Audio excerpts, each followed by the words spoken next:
bom, vamos continuar falando então. Agora vamos mudar um pouco de assunto, vai? Vamos falar um pouco do governo Lula.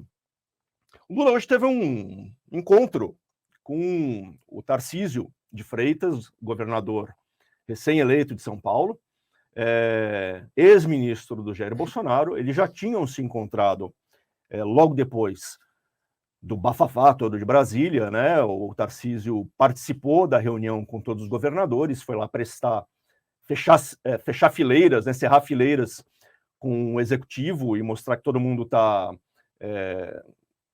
enfim, que ninguém apoia aqueles atos que aconteceram no domingo. E hoje ele voltou a se encontrar com o Lula, desta vez para falar de assuntos econômicos, para falar de outros temas, né? A questão principal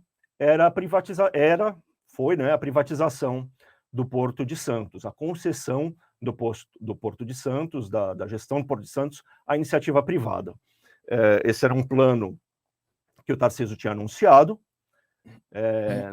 Durante a transição, o novo ministro de Portos, que é o Márcio França, ex-governador de São Paulo também, e que é da região de Santos, né, ali de São Vicente e tal, disse que estava descartada a ideia, e daí o Tarcísio foi a Brasília vender o peixe de novo para o Lula, que disse que, enfim, não tem uma posição absolutamente fechada.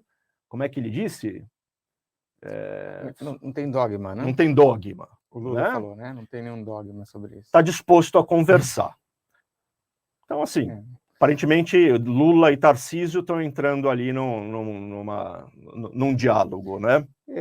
Acho que aí o França tinha acabado de receber essa incumbência do ministério que foi criado, né? Porque ele foi desmembrado, esse Ministério dos Portos e Aeroportos, e sabendo dessa rejeição que o Lula tem às privatizações, ele soltou essa aí, né? A privatização não vai acontecer para tudo.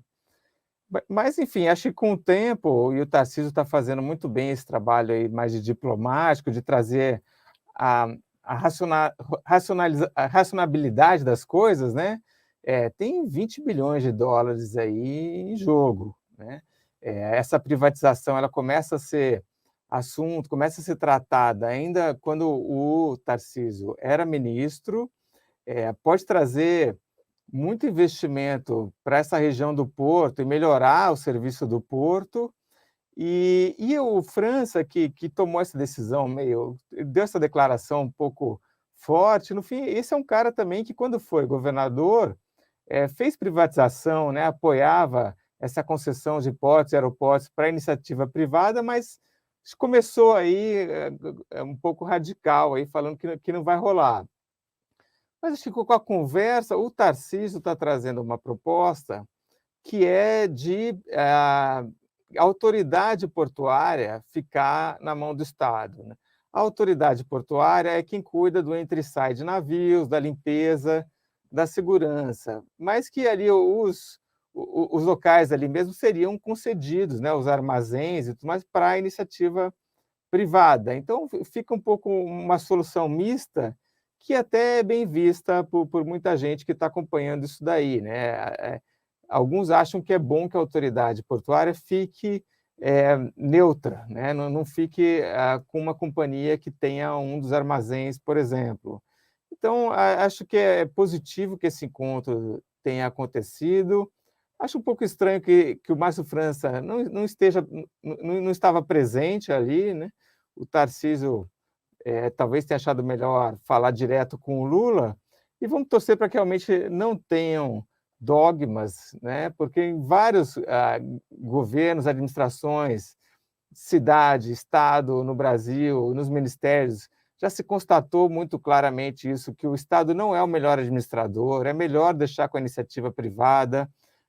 O Estado não tem condições de investimento, né? Então, que realmente seria muito positivo que a racionalidade econômica impere aí nessa história do Porto de Santos. São Paulo tem 20 anos de história de concessão de infraestrutura para a iniciativa privada, né? O caso mais chamativo dessa experiência é o das estradas paulistas, né? rodovias como a Bandeirantes, a Imigrantes, que vai para o litoral, Bandeirantes vai para o interior, e muitas outras, a Ayrton Senna, né? Todas elas são concedidas à iniciativa privada. O que significa isso? O Estado e uma empresa fazem um contrato e têm obrigações de parte a parte. Agora, fica do lado do Estado, como aparentemente vai ficar no caso dos portos, a tarefa de regulamentar, certo? De fiscalizar a execução daquele contrato e a execução dos serviços, né? E é isso. Essas tarefas não podem sair mesmo da mão do Estado, porque afinal de contas são bens públicos que todo mundo tem que usar. Agora, o investimento não tem nenhuma razão que force o investimento a ser feito pelo Estado. Não tem absolutamente nada que diga que isso tem que ser assim.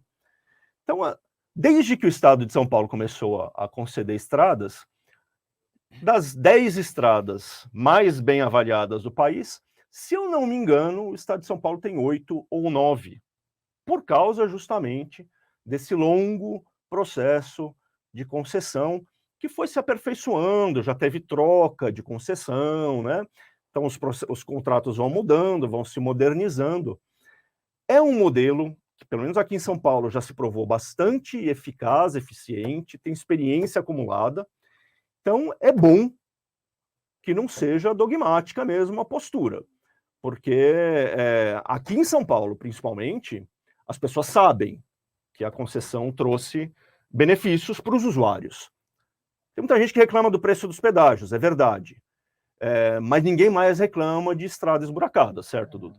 Essa posição de ser contra a privatização, ela é muito reduzida a pequenos grupos de interesse, né? Geralmente de sindicalistas, que são contra isso, porque é muito claro os benefícios que a privatização traz. E essa questão do Porto de Santos, é uma pena que o Tribunal de Contas acabou se arrastando na análise da proposta, porque isso inicialmente estava para acontecer no final do ano passado. E aí a coisa demorou, e aí acabou se prolongando e caindo agora com o novo governo, e a gente está vendo aí essas dificuldades. E Porto é custo Brasil na veia. E estrada também é, né? Estrada ruim significa mais custo para transportar mercadoria. Agora, Porto é por onde entra e sai por onde acontece a nossa comunicação com o mundo, em termos comerciais, basicamente, né? E os portos estão cada vez mais automatizados, mundo afora, estão cada vez mais modernos, e a gente tem aquelas carroças aqui ainda no Brasil, né? Então, é muito difícil você imaginar que a gente vai conseguir manter o ritmo e acompanhar as evoluções que acontecem nesse setor sem que tenha uma interação aí entre público e privado, né? Esperemos que dê certo, né? E embora o Tarcísio, que é o governador do estado de São Paulo, esteja defendendo a privatização, esse é o maior porto do Brasil e, claro, que o Brasil todo se beneficiaria dessa privatização. É um assunto que interessa a todo mundo. E vamos combinar também, né, Duda? Que tem algum tipo de privatização no Porto de Santos. Mas privatização no mau sentido, no péssimo sentido. Porque, como a gente sabe, é um porto que foi, enfim, loteado por interesses políticos por décadas, né? Tem grupos políticos que, enfim, controlam fatias daquilo há muito tempo. Então, esse é o tipo de privatização ruim. Sim. Porque você não tem nem fiscalização, nem contrato para vigiar o que está acontecendo. Exato. Né? É tudo por baixo do pano. Agora, quando você abre, faz um contrato, leiloa na bolsa, chama a atenção do mundo inteiro para participar, fica mais difícil ter falcatrua, né? E vamos ver uma outra notícia do governo Lula. Essa é bem ruim, né? Bem ruim. Governo Lula barra médica de referência por postagem pró-Lava Jato. A pediatra Ana Gorete Calume Maranhão havia sido escolhida para chefiar o Departamento de Imunizações do Ministério da Saúde, mas a Casa Civil vetou o seu nome. vetou seu nome, e daí foram xeretar ali, porque estariam vetando o nome da médica que é reconhecida como um nome importante, né, nessa área. A pasta negou que ela fez postagens com críticas ao PT e em defesa da Operação Lava Jato, o que configuraria restrição partidária.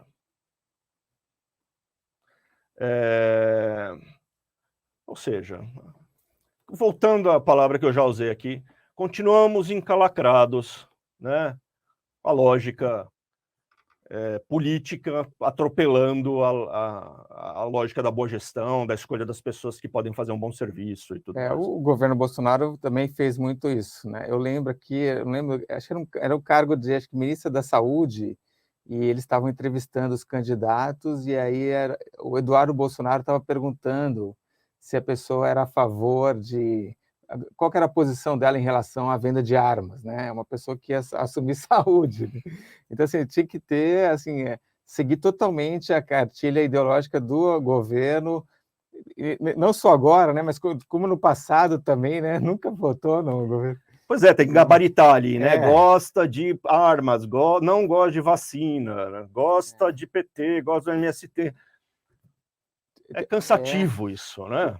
A minha memória falha, mas acho que teve também uma assessora do Moro, né, que também não conseguiu. Teve um monte de casos, né?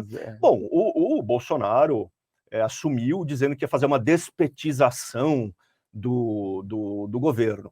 Ok, o PT é craque em aparelhar a máquina pública, é craque mesmo. Isso não significa que pessoas bem equipadas para realizar suas funções não estivessem ali. E o fato é que com essa despetização, o Bolsonaro, em muitos casos, acho que o caso mais notório disso é a educação, acabou destruindo até as estruturas mais básicas que faziam a coisa andar, né?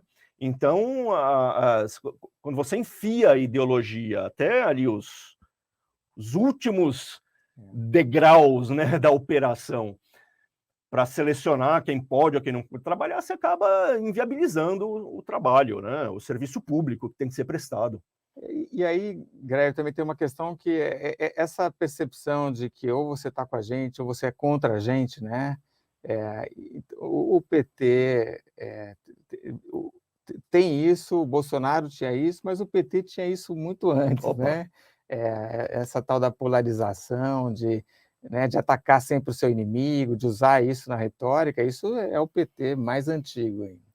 Ou seja, é o Lula fazendo o discurso da União, ali junto com os governadores e tudo mais, e a máquina petista operando com a lógica que sempre teve quando acha que ninguém está olhando.